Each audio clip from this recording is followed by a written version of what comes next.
So today, for our last lecture, delighted to bring back Dr. Ann Weber. Your last lecture? The last lecture? Yeah, we're having a celebration. Oh, God. So I'm leaving you with a last impression of her class. It doesn't seem fair.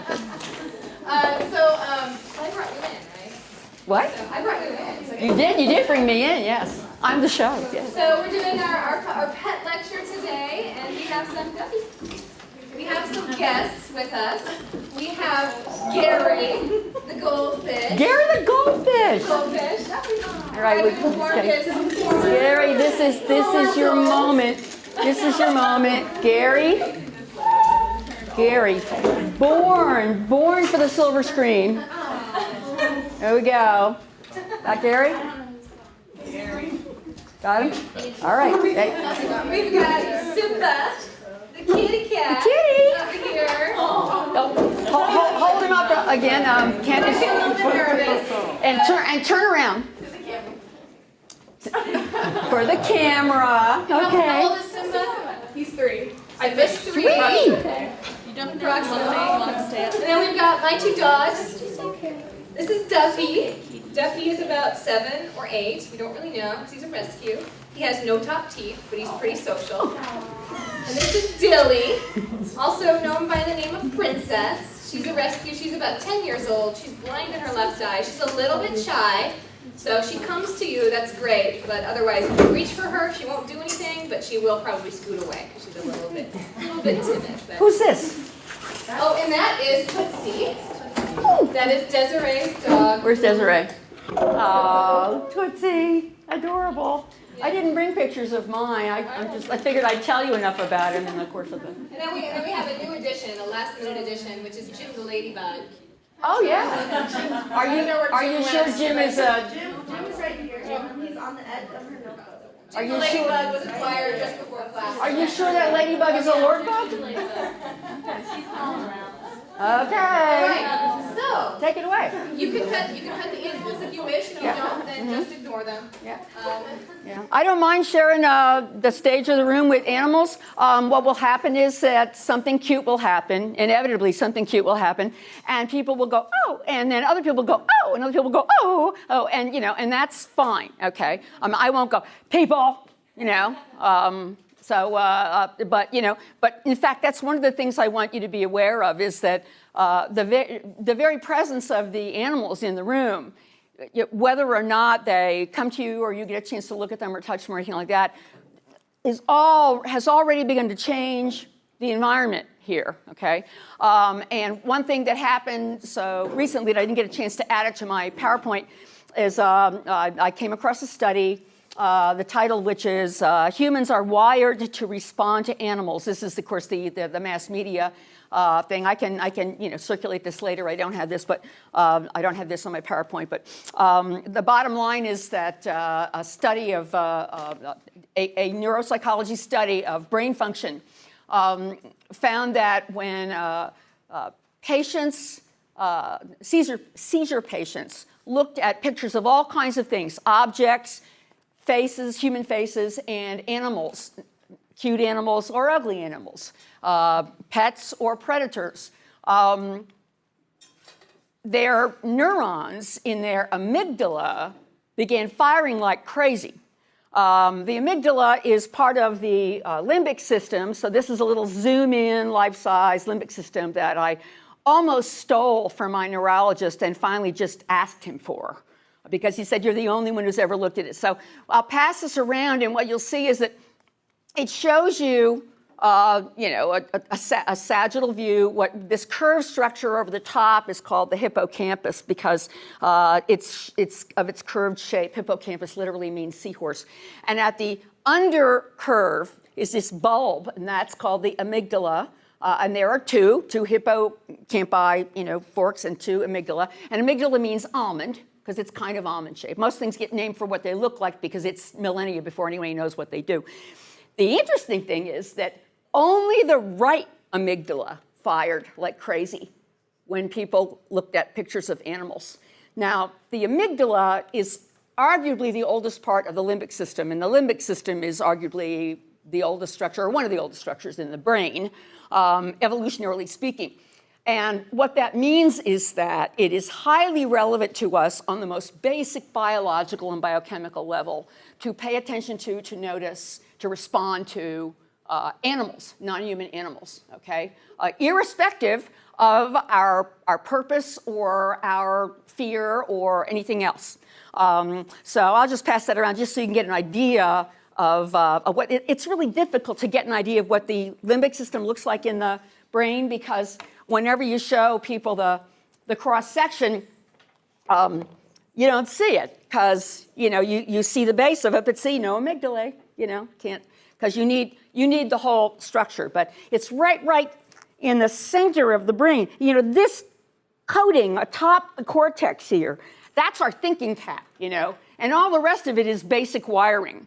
And the limbic system is among the most basic wiring. It's the basic wiring of our emotional responses, and its key emotions are fight and flight, but also pleasure. So there's something going on here that we should pay attention to, or we aren't learning the story. It's also interesting because this is one of the few studies of brain responsivity to stimuli that didn't strictly look at people's responsiveness to human faces. We are so into ourselves. Let's see what people do when they look at pictures of us, Well, what will happen if we showed another species? Oh, why would people want to look at other species? Well, finally, someone is doing it. So, boom, there might be grant money in it now. Actually, not with the current government, but, one never knows. So I wanted you to know that. I also want to read you this study, which I was unable to get into my PowerPoint today, and this will set the tone for a lot of what I'm going to tell you about psychology today. It's called Cancel the Lawyer and Call the Labrador, okay? And it's picture of, dogs let us do so much to them, damn it, let's dress her up for Halloween. I have a corgi. Do you know how tempted I am to dress that dog? She's a rescue corgi. She would make a perfect hot dog, rocket, anything. But are you able to see that at all? Okay. Cancel the Lawyer and Call the Labrador. A study of 30 married couples conducted at Indiana University concluded that husbands and wives were more successful at resolving marital differences when there was a dog in the room. It was felt that the mere presence of a gentle animal diffused tension between the wrangling humans. Another study had husbands and wives, either alone or together, solve problems, work on mainly math problems, other kinds of problems, and so one person would work on solving these problems, and they worked on them alone, they worked on them with their spouse present, or with a dog present, okay, not their own dog, with a dog, and meanwhile all kinds of stress measures are being, stress indicators are being measured, galvanic skin response, brain activity, heart rate, respiration, stuff like that. And it turns out, okay, so what do you think was the most stressed that the women got? Husband in room. Husband in room, not helping, okay? They did much less stress and they performed better alone. Much less stress, perform way better with dog, okay? Something else going on here, okay? No judgment. I'm going to explore a few of these things today. Now, I just wanted to tell you a few of those things. Now, I know that some of you have, like myself, gone through some losses, and recently or not. And I went through I've been through a lot of losses lately, and I memorialize a lot of, but I lost my cat. I was 8 years old. She just disappeared in July. And after, you've probably seen the posters, I've got posters of a gray cat all over town. Ilsa, have you seen Ilsa and everything? Finally gave up. Finally, I've decided that probably a predator, probably a coyote. And coyotes got to eat too, and at least it would be fast. But my point is that I understand what it is like to be shown or told information or imagery that is distressing. So what I'm going to do whenever possible is give you a warning. Okay, let's say upsetting information, or at least empathetic information, or upsetting imagery. See, I've done this work for years, and this imagery doesn't immediately make me go bawling and crying and screaming, but I do cry eventually about it. That's something you just got to accept if you're going to study this kind of stuff. And I've been studying loss and grief. That's my specialty, and especially pet loss and grieving. And you got to just sort of say, oh, I'm going to cry for a little bit now. So I will try to tell you, when it gets choky. Also, there is Kleenex, thank you. We might want to just, have that. Well, I'll have it here if anybody wants it. Or keep it over here. Just raise your hand if you want the Kleenex. Okay. You laugh. This stuff is great. Okay. Lamp dimming. Is that important? Okay. All right. Bing, bing, bing. Okay. Don't know what to do. Okay. All right. So I'm Ann Weber, and I taught here for 34 years, and I've met most of you a little bit before. I was first person to teach an undergraduate only close relationships class in the country in 1984. And I took advantage of it. And I started sliding in units on pets and anything that was interesting to me and my students. And I had a great time with it. So I'm going to pull up my program so that I can keep track of the images before they get, distressing. Okay, let's see. First off, who has a pet? Okay, who has ever had a pet?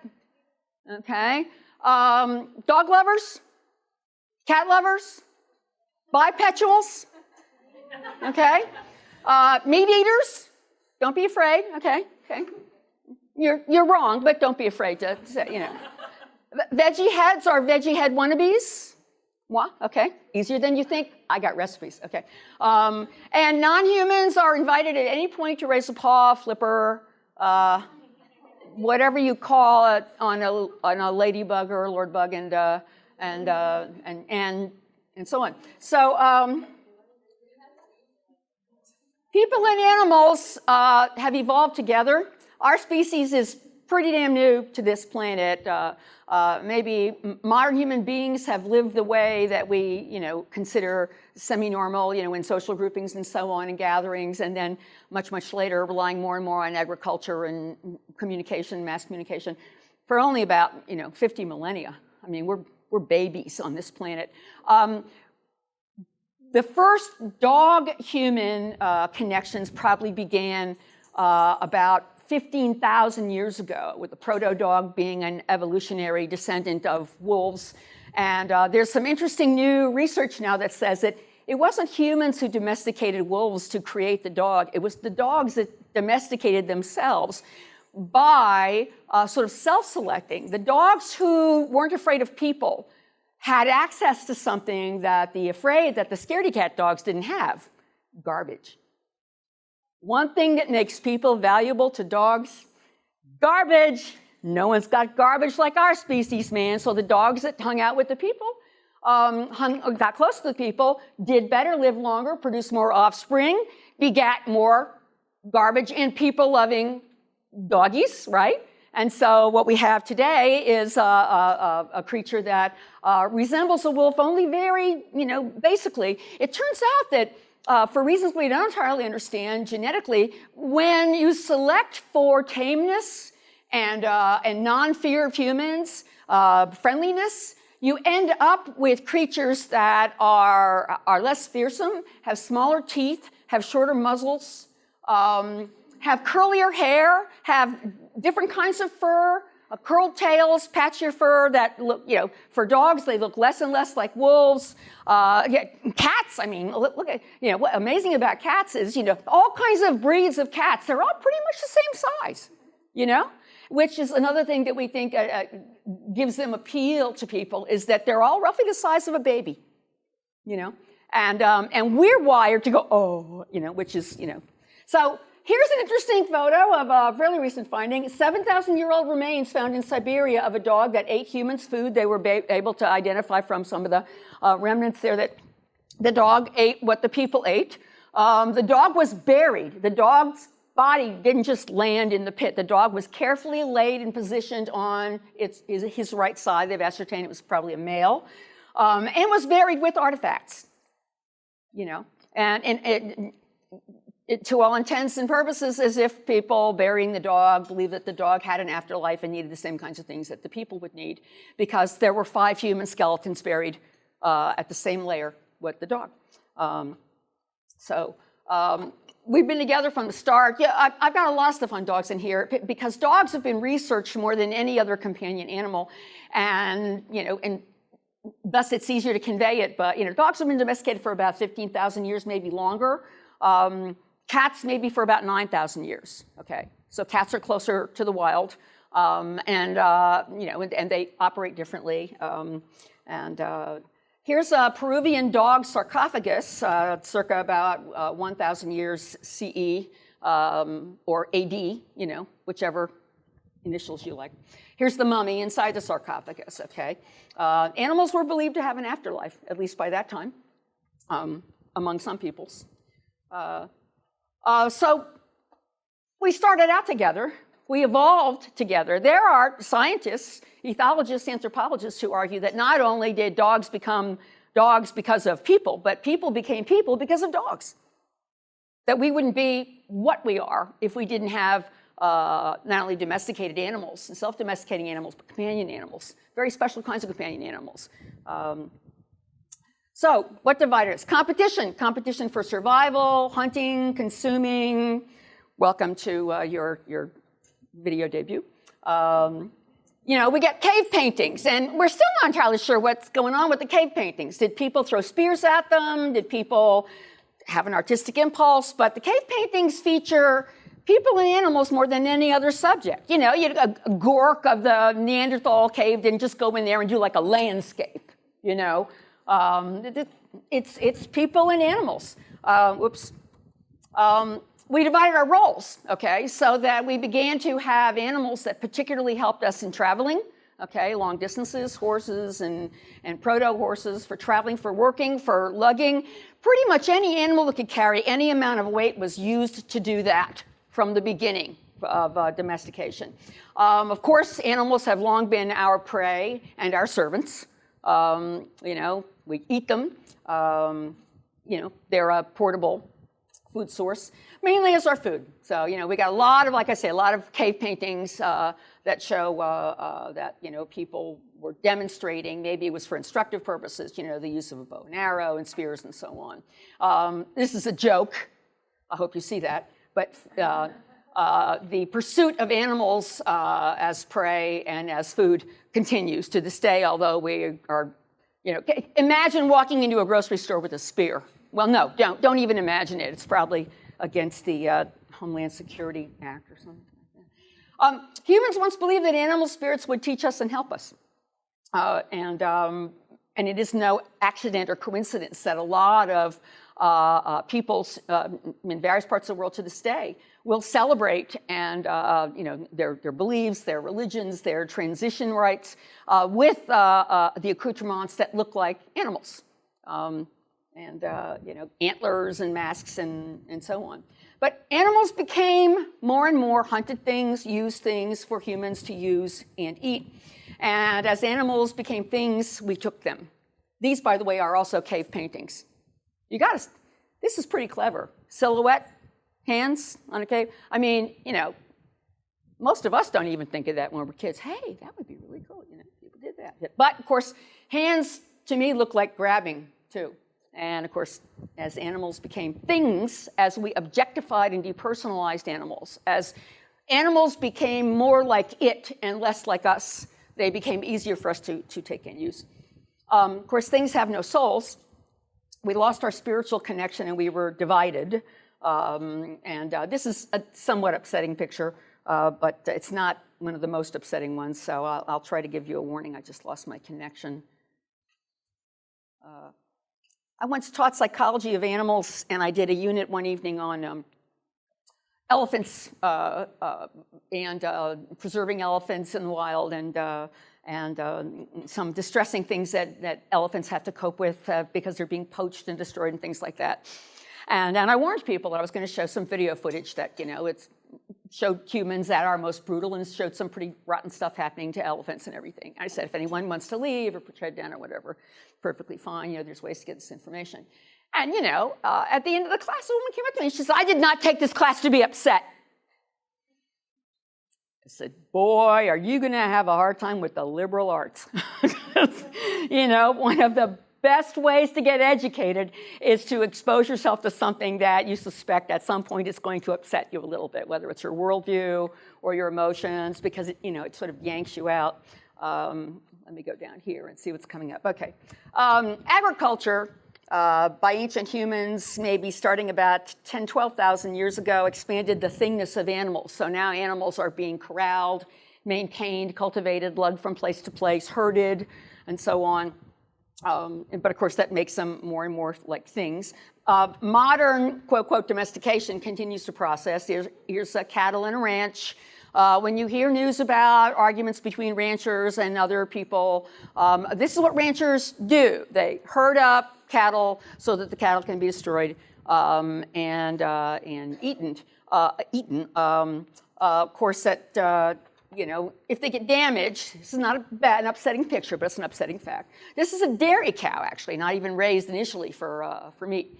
But what cannot be used is discarded. If the cat is sick or injured in the course of transport, and always some animals are. If you ever pass a truck transporting pigs, chickens, cattle, some of them in that truck already can't breathe and aren't going to make it. And when they can't make it, they're called downers. And downers are lugged off, and frankly, and this is an upsetting fact, so plug your ears. They're thrown into, what do you call it? Bins, trash bins, whether they're alive or not. They could still be alive. They don't all go to like cow heaven, whatever your parents told you about. Oh, we took Sparky to live on a farm in the country. I'm sure that did happen sometimes, but it doesn't mostly to real downers in ranches. Now this cow is alive for the moment and is being restrained, and a bolt gun is going to stun and kill the cow very quickly in like a microsecond in the forehead. And then I'm not going to show you any bleeding yet, okay? And I'll warn you before I do. But we do this so that we can get that. Now, I hope you know what this is, okay? I hope you know that this came from this, okay? Because if you don't, you should. You should know where your food comes from. Interesting thing, it's very hard to find out where your meat comes from. If you don't know where your broccoli comes from, your cabbage, your snow peas, your bean sprouts, you can go to a farm, they'll take you on a tour. You go to a slaughterhouse or a ranch and you say, I want to see, how you process the cattle or the pigs or whatever, before I have it for dinner or feed it to my kid. You can't even get in. They got fences that are 12 feet high, topped with concertina razor wire. Why is that there? It's not to keep them in. It's to keep you out. You're the consumer. You're the bleeding consumer. And you're not allowed to see what goes on in there. I think about that. If you are interested in that fact, I can recommend a wonderful book for you, but it's not upsetting to read. It's called Eating Animals. It's written by a novelist actually, Jonathan Safran Foer. His last name is F-O-E-R. And he and his wife were expecting their first child, and they said, were we going to send the kid to school? What kinds of things are we going to teach the kid? What are we going to feed the kid? And so he started just doing research. He had a background as a journalist. He started asking questions about food. And as soon as he started asking about meat, people said, why do you want to know? He said, well, because, I eat this, and I'm going to feed to my kid. Well, I'm sorry. No, you can't come in here, okay? Turkeys, chicken. My husband and I, we went vegetarian as much as we could 20 years ago after we adopted our first dog. And now every year for Thanksgiving, we go to the Farm Sanctuary site, farmsanctuary.com, and adopt a turkey for Thanksgiving. Instead of, sponsor, $10, sponsor a turkey, help keep it in feed for an extra amount of time, instead of eating one. So we do that to get that because we think we're going to get this, right? And that's what we get. I hope you can see the difference between the two. This is on television. This is in reality, okay? That's an interesting thing too, is notice when food, especially meat food, is likely to be advertised. It's right around dinner time. And just check and see, oops, it's not working there. I'll try to, I'm sorry, I don't don't want to show anything upsetting.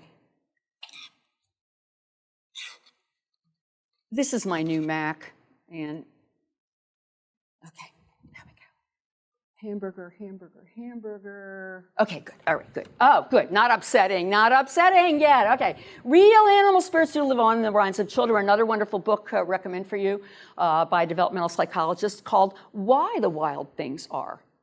It's a study of the way that children's imaginations and fascination with stories and fairy tales are so consistently populated with animals, all kinds of animals. Kids know this. Kids are much more connected to animals as living things and with spirits and personalities than adults. That's another thing. Somehow we got divided again, okay? You know, why did adults get divided when the kids didn't get divided? But, you know, many real animals live as family members. As you know, okay, I asked you, almost all of you raised your hands who'd ever had a pet or have a pet now. I don't have to tell you the values or the amazing experiences involved in that, the ups and the downs, really. You know, and I don't know, I have family members who have said, oh, I cried so much when my cat died, I'll never have a cat again. And I say, I cried so much when my cat died, I must always have a cat again. Because the reason I cried so much is because I loved her and it made me a better person. And I think it helped me maybe make the world a little bit better, which doesn't sound like a really psychologically scientific thing to say, but it is, okay? So, you know, think about that. There are 80 million pet dogs in the US today. You will find that if you look at numbers of families with pets and numbers of pets, the numbers often don't jibe, and it's because a lot of people who have one dog have more than one. A lot of people who have one cat have more than one. And a lot of people have a cat and a dog, so that's, you know, 2 pets, but 1 household, okay? For a while, cats were really ahead, okay?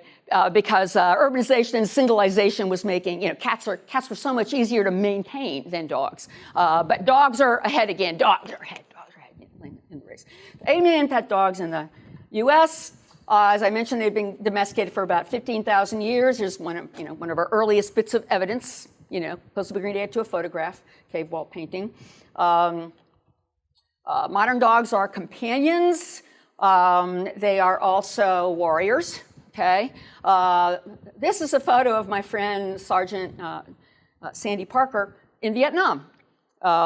And this is his dog. He picked out this dog after studying and training with a bunch of dogs.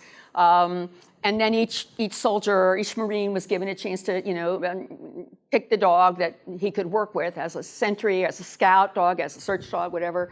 And all the dogs just had numbers. So this dog was A538. And so once Sandy picked out this dog, his CO looked up the dog's record and found out that the dog's name was Sandy. Sandy was euthanized in Vietnam at the end of the war. 4,000 dogs served during the war in Vietnam. 200 of them managed to make it back to the States. A lot of them were smuggled out by their handlers, is what the men were called, who trained with them. The dogs saved their lives. They saved the lives of the squads, but at the end of the war, a very unpopular war, and this is typical in most cases, the military termed the dogs materiel, which is a fancy way of saying things, okay? Stuff, equipment, shit that we can leave behind. And they left them behind. They euthanized as many as they could quickly. Others they simply executed unceremoniously. In most cases, it was the handler whose job it was to dispatch the dog. And a lot of the dogs were left behind to the South Vietnamese, our allies, who did not like the big dogs at all. Their culture was not, did not favor the big dogs. Dogs are not, there aren't a lot of fans of dogs in a lot of modern Islam, by the way, either. So dogs are at great risk in war-torn areas in the world, and yet they bond so tightly and lovingly and loyally to their people. I wrote to Sandy. I met him a few years ago, quite a few years ago, when I was first doing the unit on animals, and then I was first developing my people and animals classes. And I asked him the other day, my birthday is November 10th. November 10th is also the birthday of the U.S. Marine Corps. So Sandy, whose birthday is actually November 18th, yesterday, he celebrates his birthday on my birthday and the Marine Corps' birthday. So we always catch up. And I told him I was doing this lecture. And I asked him what he would like me to tell you, for you to know about the dogs. And I also asked the president of the Vietnam Dog Handlers Association, a site I really recommend that you check out. The abbreviation for the Vietnam Dog Handlers Association is VDHA, so their website is vdha.org. And the president of the organization wrote me. It's kind of rough, wasn't real eloquent, but he wrote me. He said, "Dr. W, the message I would like you to pass on is that the dog handlers love their dogs, the way parents love their child. The dogs had good days and bad, but the dogs were loyal no matter how hard their life was." And then there are a couple spaces, and he just writes, "The Vietnam dogs met such a sad end." There are memorials to them, by the way, and this is one of them. There's a memorial at Fort Benning I was invited to attend. I was one of the only civilians invited to the dedication of the Fort Benning Memorial to the war dogs. That's one of the places in the United States where they train dogs for various positions in military action. This is one of my friends, Sandy, wrote me for you to know. He says, "Thanks for asking for my input. I think it is important that the students of today realize there was a 50-year period between World War II and the turn of the century that all," they call them MWDs, military working dogs, "a period that all MWDs were euthanized regardless, unless they were killed in action." There are articles that highlight the fact that 2,000 to 4,000 dogs were euthanized after Vietnam. There was a terrific book now made into a video called Always Faithful. It should be read by all who want to know how this man, William Putney, spearheaded the effort for 50 years to declass the MWDs from equipment to adoptable. Those of us who had to euthanize our dogs or other MWDs in country prior to returning to the U.S. live with that memory 24/7. Kudos to all who convinced President Clinton to sign the bill to allow adoption of MWDs. That was in the year 2000. I'm thankful for those individuals and families that are waiting by the hundreds to adopt a military working dog now, and that they are available. Otherwise, they would be coldly and methodically euthanized, dissected, scrutinized, and discarded. Been there, done that. Why do I have PTSD? Why do I cry? Age and memory is the real enemy, yet I can't forget. Okay. So now you know something from somebody who could tell you that I couldn't tell you. There's some great stuff, and if anybody's got an interest in this, I mean, it's really something that you should know. This next slide is upsetting, although it doesn't show anything, carnage. But this is the last chapter. Military working dogs who die in combat are brought home and honored and buried like veterans. Okay, there are canine cemeteries. So you should know that, because that means that there are places you can go in this country where you can honor them, where you can learn about them. Let me make sure that I'm not coming up to anything else here. Now, let's talk about cats. Domesticated, as I said, about 9,000 years ago. Honored, deified, mummified, because they were hunters. No one could get the vermin out of the corn supply like the cats. And anything that handy and that small and that easy to handle was extremely valued. But of course, later in history, we get enlightened peoples who, hated cats. Cats are probably among the most, in history, deified and loathed of domesticated creatures. Cats were slain and executed by the millions in Europe and North America, blamed as witches, familiars, and evil totems, and so on. Fortunately, those days are over. There's at least 65 million pet cats in the U.S. today. Some numbers put it closer to 80 million. and going up all the time. There are other pets, of course. Cats make cuddly companions, as I said before, they're perfect size, even for children. A child can learn to hold and handle a cat carefully. Then there are the so-called shelf pets, okay? Gerbils.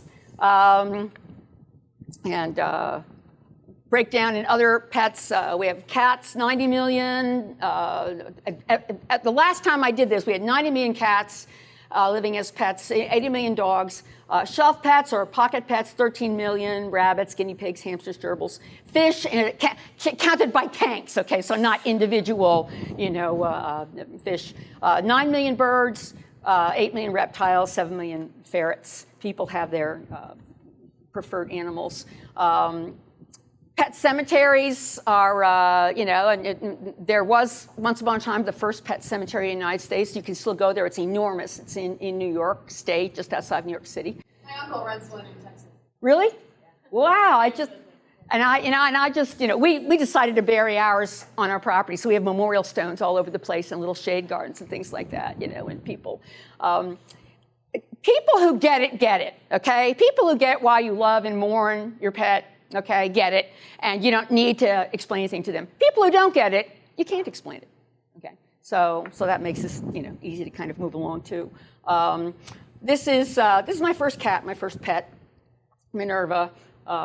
She didn't live a long enough life, but we loved each other every minute, and I feel very lucky because if it wasn't for her, I wouldn't have had any of the others. It was she who convinced me that I would miss out if I didn't have more. So after Minerva came a stray, and then another stray, and then a shelter rescue, and then 2 more strays, and then a dog, and then another dog, and so, life just got, better and better. I do a whole unit on what it means to lose a companion animal, and one of the reasons I've studied loss is because by studying loss and why loss is experienced the way that we do, you learn what the relationship meant, okay? So here are just some examples.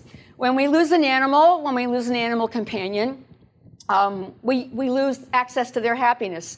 That's my dog, Dixie, racing along the beach at Edisto. That's our dog, Bear, who we had first. Bear's attitude to the beach was, I'm going to be up here on the dry sand, okay? And Dixie was, for the longest time, she was freaked out. She was abused. We were her 4th owners. You can tell she's a border collie. Okay, we kept going to the beach. She kept, well, I don't know about this. But then one day she looked at the foam. She looked and looked and looked at the foam, and she went, oh, sheep.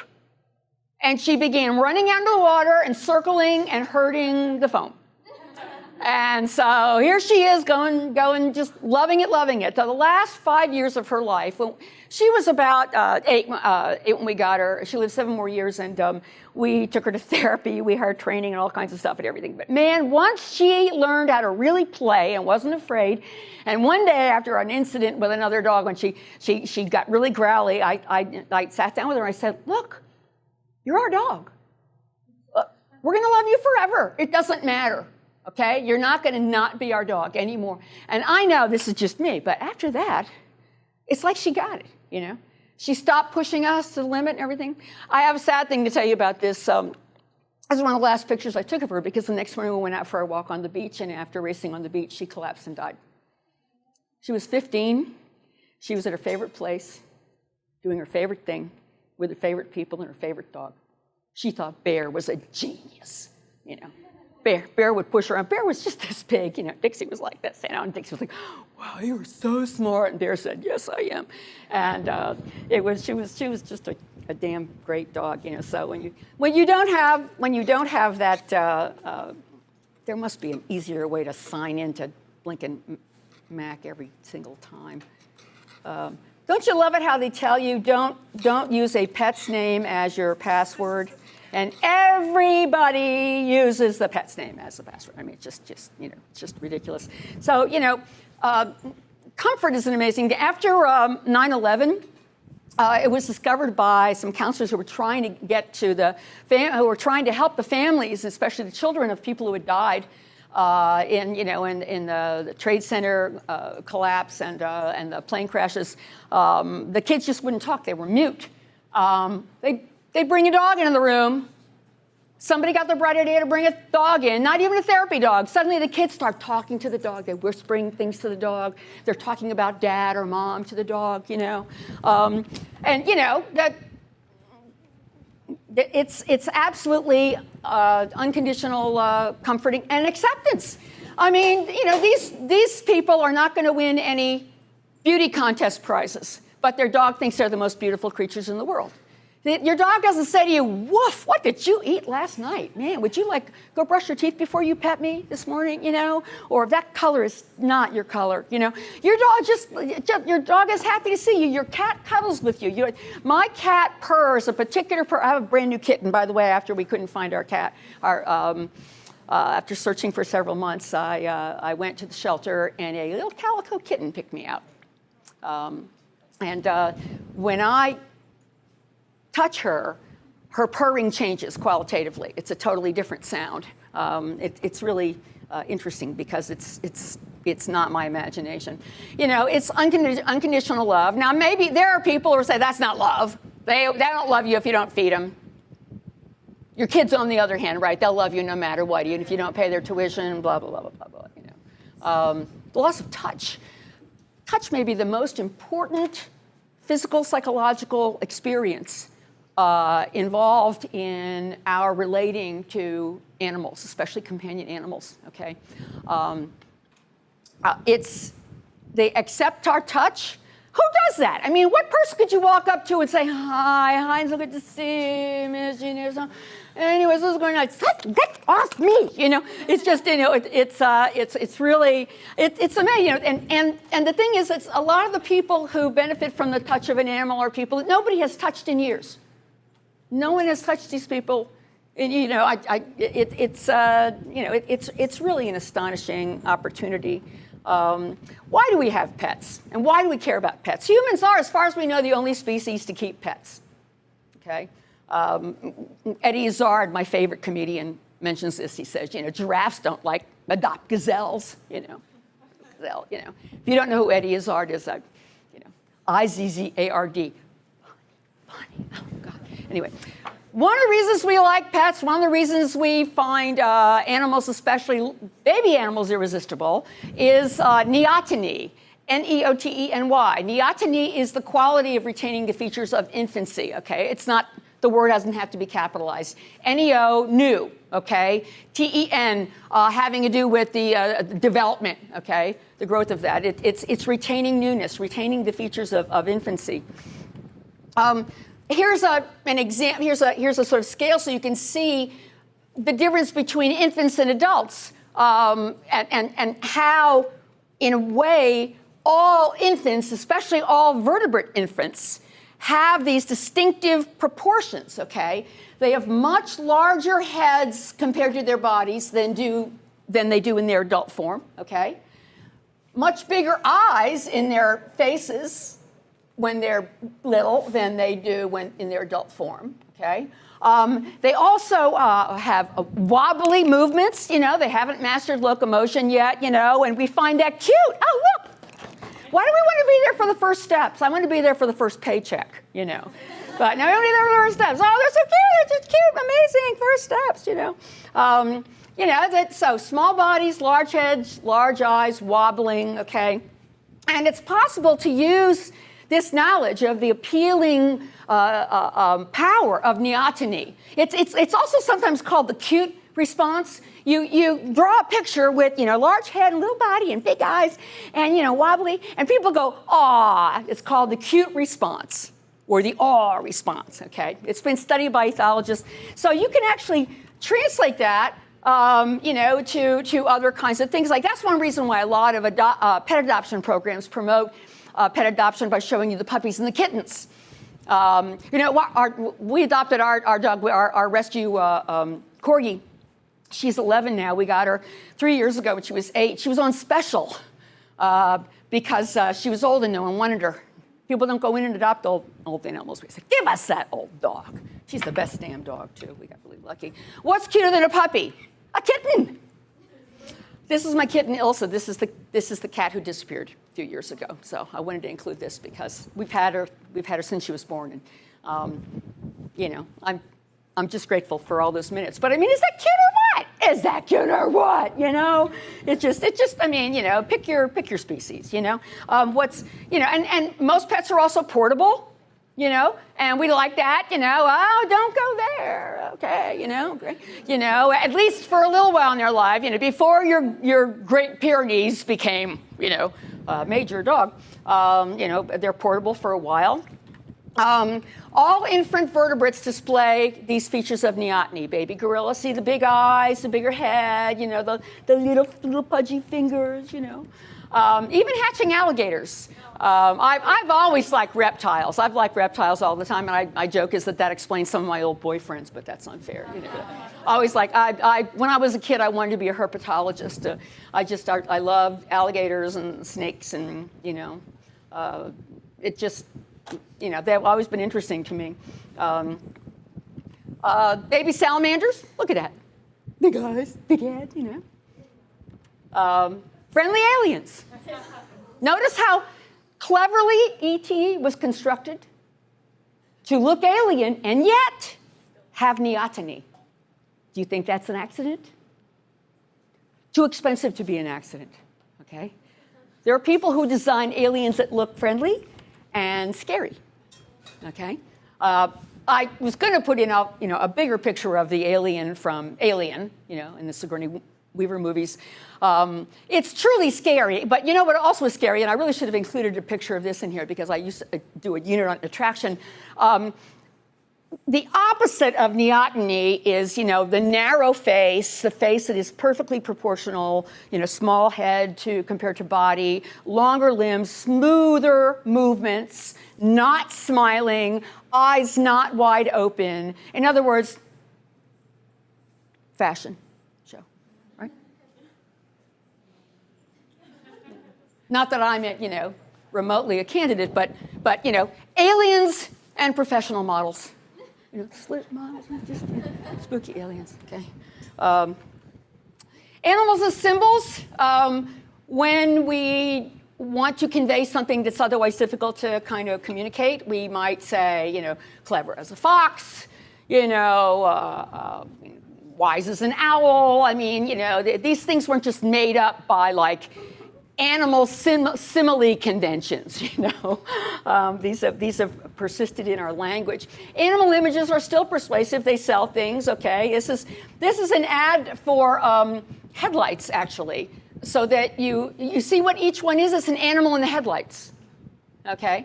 You know, so that you don't want to hit that cat or that frog or that hedgehog, you know, that ferret, you know. So get better headlights, you know.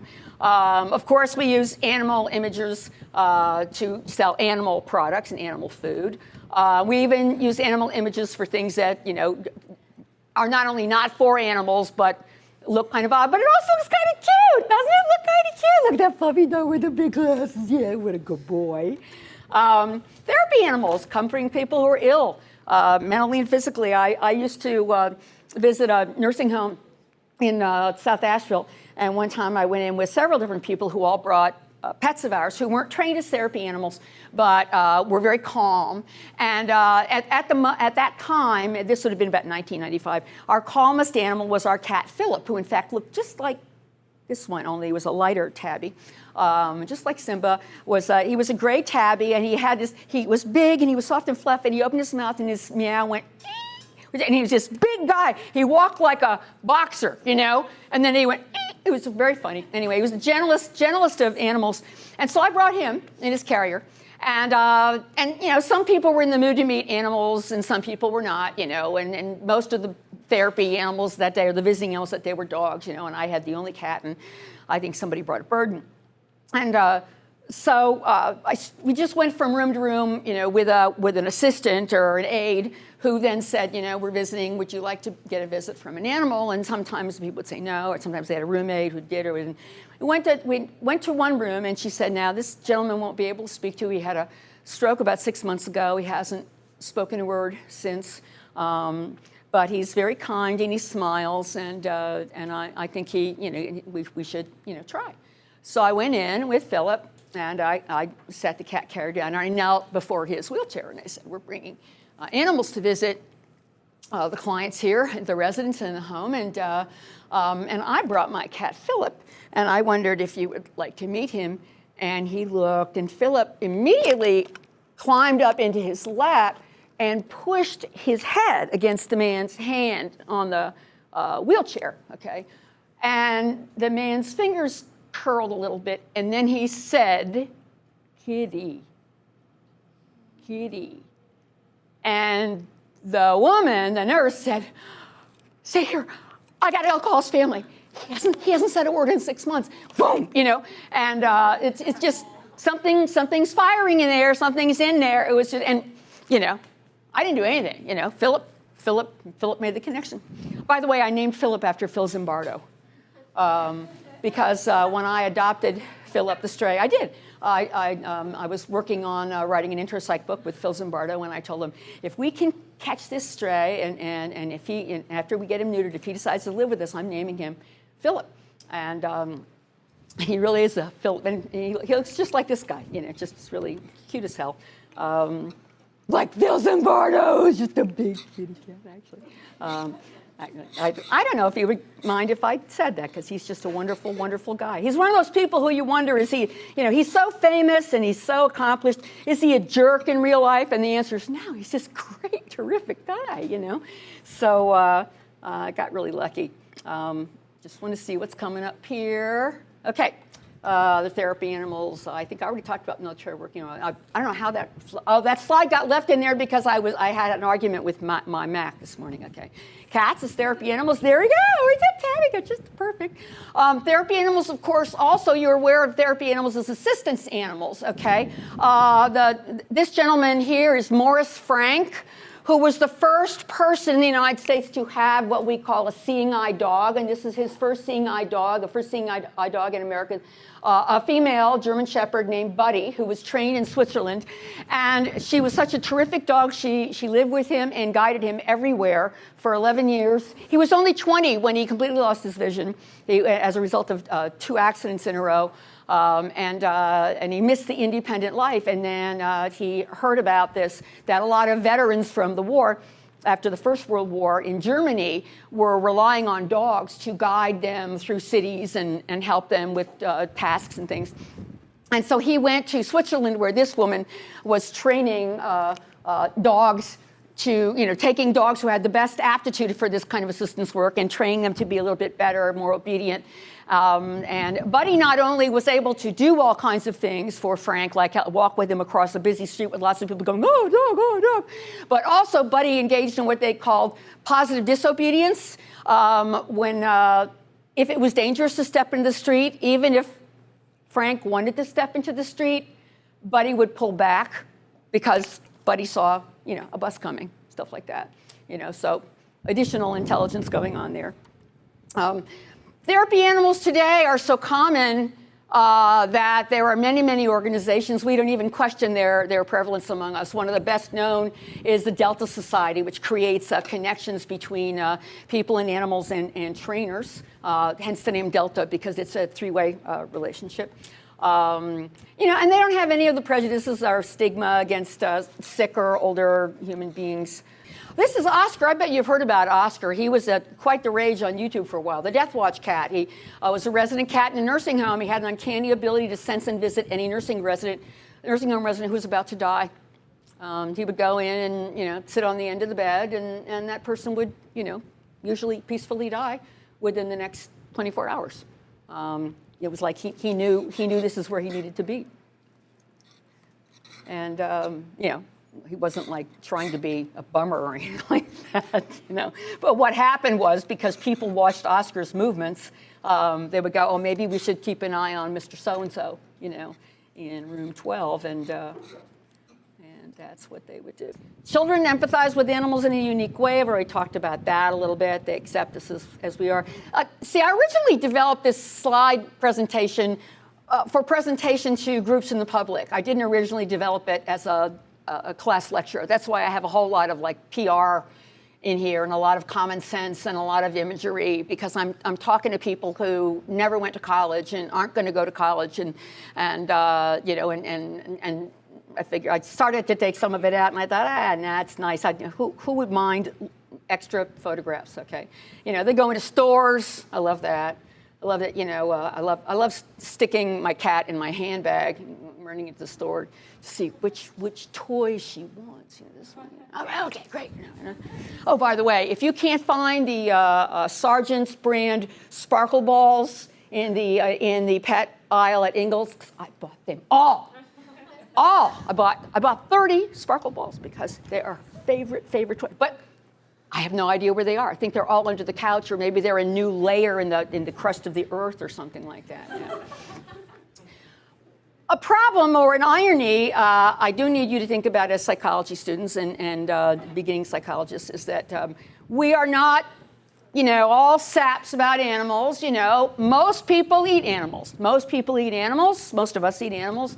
Most of us would say we like animals, and most of us are eating animals, okay? We're studying psychology. Well, how do you think a lot of that research got done, huh? On dollies, you know? On pillows? No, I don't know about you, but I had to take 2 years of biology and anatomy. I had to dissect all kinds of things. My first dissection animal was a cat. I was so stupid, I thought they'd all died natural deaths and then been collected and put in tubs of formaldehyde. How do we find these things out? Well, now we have computer simulations, for one thing. We have really, really good alternatives. If you're interested in some of the alternatives, by the way, there are organizations such as Physicians Committee for Responsible Medicine, okay? You know, professionals with MDs and PhDs and all that who are trying to find alternative ways to learn about bodily and brain function, so that, you know, we don't feel like we're stuck with this, you know. You know, we agree that that's very, very cute. Upsetting image, look down if you don't want to see, okay, very, very cute little hamster guinea pig. This is guinea pig subjected to testing, okay? This is what we do. Harmless little white mice, but we hate rats. Well, what do we think? They're not all rodents, you know? A friend of mine, actually, these are live rats. A friend of mine studied street rats in Baltimore and bred several successive generations of street rats, you know, common brown rats, along with the white lab rats that came from a bio facility in Pennsylvania or something like that. So, and once he got, like, you know, 3 generations out of, you know, so here were rats whose ancestors had worked the alleys in downtown Baltimore, and here were rats whose ancestors had lived in the lab at Johns Hopkins University. He, you know, tested them in the mazes and the Skinner boxes. Street rats, they could eat those white rats for lunch, literally, okay? Smart as hell. Walk right in a damn Skinner box, bunka, get my food pellet. Well, you know, I mean, you know, maze to the food? Are you kidding me? Meh, meh, meh, meh. You know, and then I don't know. I would love to have held up a brown rat and had him watch the white rat go. I don't. Left, right. You know, he said they. You know, not only do rat studies not generalize to people, rat studies don't even generalize to rats. Studying lab rats doesn't even tell you a fat lot about rats, you know? What are we doing? It's just, it's pretty interesting. This is a scene from a great movie about the life of Charles Darwin. And I'm blocking on the title, but it came out just about 3 years ago. But and this is a baby orangutan who was captured and kept in the London Zoo. And he was fascinated by the way her behavior so resembled that of human beings. Her name was Lucy, and she lived and died the rest of her life alone. You know, that's what we do, put them in zoos. We put them at risk. Why put a person in space when you can send a monkey up? But before the Americans sent up monkeys, the Russians sent up Laika. My next dog is going to be named Laika. She was a mutt found on the streets of Moscow. Nikita Khrushchev wanted to show off the Soviet space program and show up the American president. And so he gave his scientists 3 weeks to arrange to send a dog up into space. So, of course, she didn't come back. And, of course, she died probably almost immediately, although they said, oh, well, she probably ran out of air and died peacefully. You know. Now they have statues to her, you know, in Russia. But the scientists who were behind that program have broken the silence, broken the official governmental silence recently, and said that they hated what they were doing and they have always regretted it and never forgotten Laika. Our big problem in our culture and in many cultures is unwanted animals. As many cats are stray and feral. Feral means that they cannot be adapted to live with a family, as are part of human families. Some can be caught, neutered, and released. You know, but strays just get ignored. People don't want to deal with them or, you know, worried about them. We pity them, we hand out food, but then we go away. Most of them are allowed to die unwanted, though. There are organizations that try to change that. Sometimes they're caught, captured, and sheltered. Cages are not exactly, you know, homes. This is, to me, is really poignant. You know, what does a cat do when you put a cat in a cage? Try to get the hell out, okay? Got to hand it to that cat. I used to volunteer at the shelter some years ago, and my job was to walk all the dogs that were in cages because they had no access to walking otherwise. All the dogs that were in these cells, dogs that were in cages that were stacked, they had to be taken out and walked because they had no access to the outside. So the big problem was, what do you do with these like dozen or 2 dozen or so bigger dogs who can't fit into the little stacked crates? And so you get, you know, volunteers, and I would go in, you know, every day, and I would walk, you know, 12 dogs or whatever. And I got real attached to one dog who was a depressed lump. And man, after 3 weeks of working with her every day, I got somebody had named her Cindy. That named Cindy was on her tag. She was jumping up, greeting me, was happy, happy, happy. And you know how the story ends, right? I go in one day, and I say, okay, hey, Cindy's not in your, she's not herself. Did Cindy get adopted? And they said, who? And I said, Cindy. I don't remember a dog named Cindy. Next person said that, next person said that, next person said that. Began crying, went into the cat room to calm down, because the cats are so quiet and calm. And a kitten picked me up. You know, I got something out of that, you know. I'm not quite sure what the moral of the story is, basically, but there is a moral, you know, there is a lesson. Some of them give up, some remain hopeful. There's nothing like a waggy tail on a dog that is in a cage, even confident, you know, smiling at you, ready to love you. Some get adopted. Most of them are hopeless, especially specific breeds. We're real, you know, we are racist as hell. We are racist as hell, not only with fellow humans, but with animals. Pit bulls, ooh, evil, awful, kill, must die, you know. Some are rescued, like after Katrina, and actually reunited. But in this country, about 3 million dogs alone will be euthanized in shelters this year because they're not wanted. Euthanasia, you know, literally means the good death, okay? And it is kinder than, you know, someone is with them. Your shelter workers know about this, okay? You can be a shelter worker. You'll get good training. It's wonderful. Reality, pictures of destroyed animals ahead. Put your head down, okay? You can take it. I can just tell you about it. The unwanted bodies are piled up. There's too many fad breeds that end up getting bred, owned, and discarded when they act like animals. People go, oh, I thought it was going to be like Taco Bell, Chihuahua, and then ended up being a dog that needed attention, you know, so gone. We don't neuter them, especially the tough dogs. Okay, we'll put chains around their neck, and then they're not neutered. You know what are they called? Nudicles? Have you heard of nudicles? This is for assholes. Or, well, they're not even that. The assholes are the ones who won't get their animals neutered because they want them to look tough. Then there's this odd group of human beings who actually do get their male dogs neutered, but get implants put in to look like great big testicles. Now, I want this person to get help. And I want that dog to have a new home. No one wants an aggressive dog, but if they treat the dog roughly, they're going to get an aggressive dog. And they're in an awful lot of trouble. And believe it or not, our rescue laws are not very enlightened. Cats, of course, get piled up by the bucketful, or just tossed out into the landfill. Where do you think they go? You think they're taken to special biohazard discards? No, into the landfill. Okay, I think we're approaching, it's safe to look again here now, okay? They need us. Okay, safe to look again, they need us. Still, for some reason, I don't understand, they still want us. They want us. So can we reconnect? That's my question. And maybe my question should be, because you're psychologists in the making, how can we reconnect? We must, if only for our own little selfish sakes, we must reconnect somehow. It's safe to look again. We're made for each other.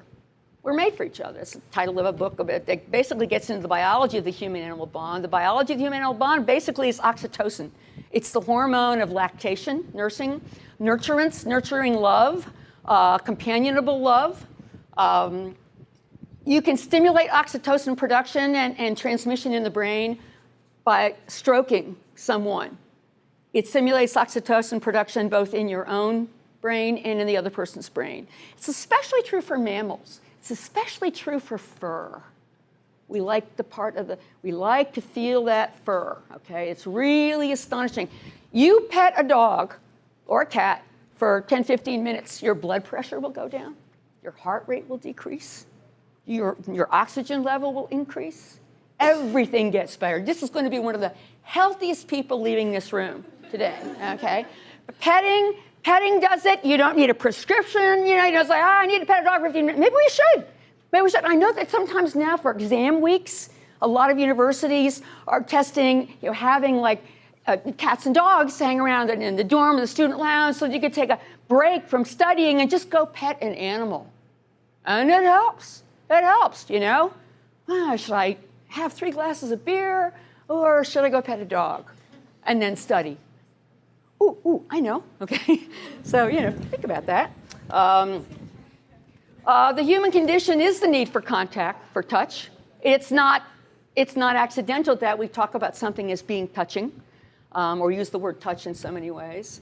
Oxytocin is the hormone of nursing, All mammals need to touch. All mammals need to touch. Look at that. Just love that. Oh, God. And care. They all need to care and be cared for. Don't you? I mean, see what I mean? It's the awe. Is that not wonderful? Is that just like, it's just great. Touch communicates and it comforts. It works across species. We have a harder time crossing species than many other species do. We hug each other, even men, Yay.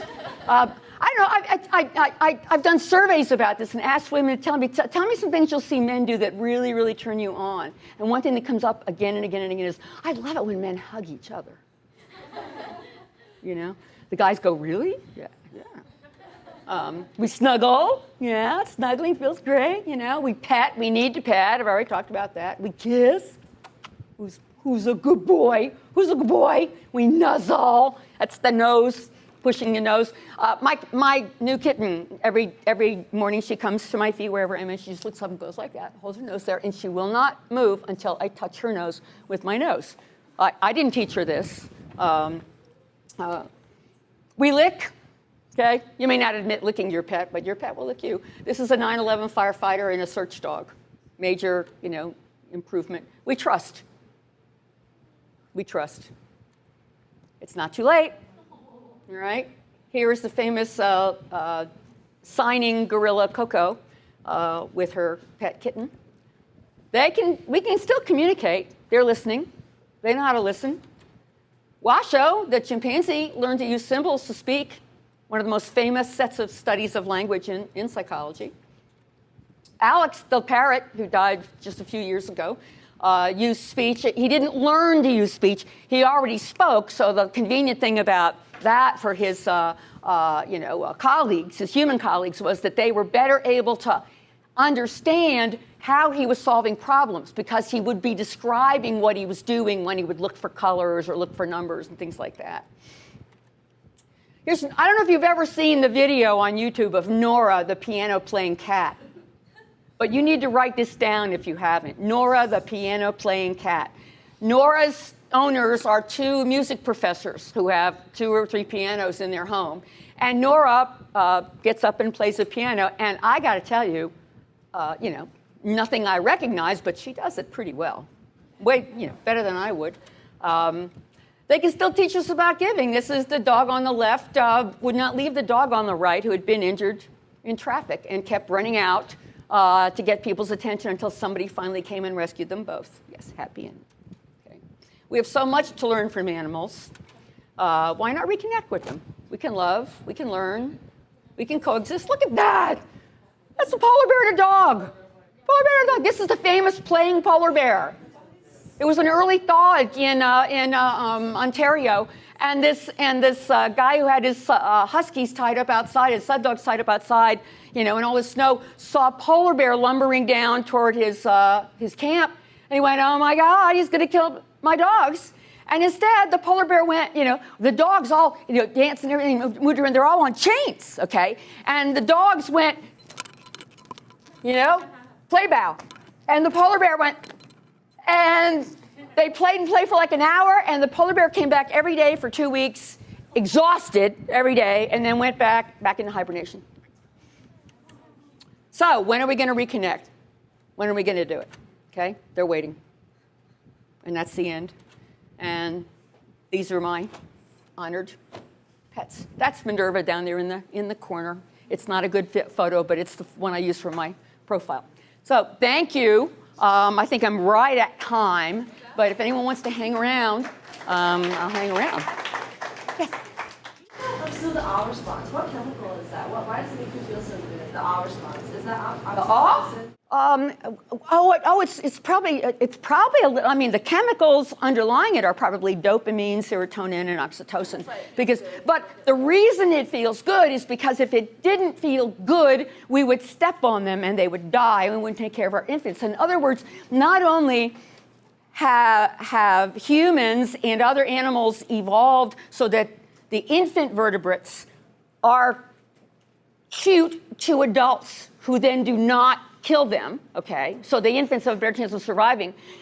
But that has to be a two-way street. So that we've evolved so that as adults, we find that combination of characteristics, which is how they're born, okay? That we find those characteristics irresistible. One of the reasons we know that it's got to be this way for humans is the human brain is already so large at birth that if we really waited until that baby could crawl and ask for help and do other things, the mother would die in the process of birth, right? So the baby is born really helpless. So evolution has selected for responses that care for the helpless. So once upon a time, we had almost ancestors who were jerks, all right? Well, no one mated with them, and they didn't have offspring. So nobody inherited the characteristics of, not as many people inherited the characteristics of being cruel to what is cute. That is why child abuse is the exception, not the norm, okay? So in other words, it is a selection for adaptation to survival. Yeah, it is. It's extremely cool. All right, great. Well, good luck. Time, we have the classroom for a little while longer, so if you don't have class right away and you want to ask Dr. Weber questions, you can. Deadlines on the board, most specifically your papers due tomorrow. Thank you to all of our pet guests. Gary, yes, thank you so much. And Didn't it make a difference? Didn't it make a difference having them in here, just knowing they were in here? You didn't get a chance to pet one and you want to say hi to the dog, feel free.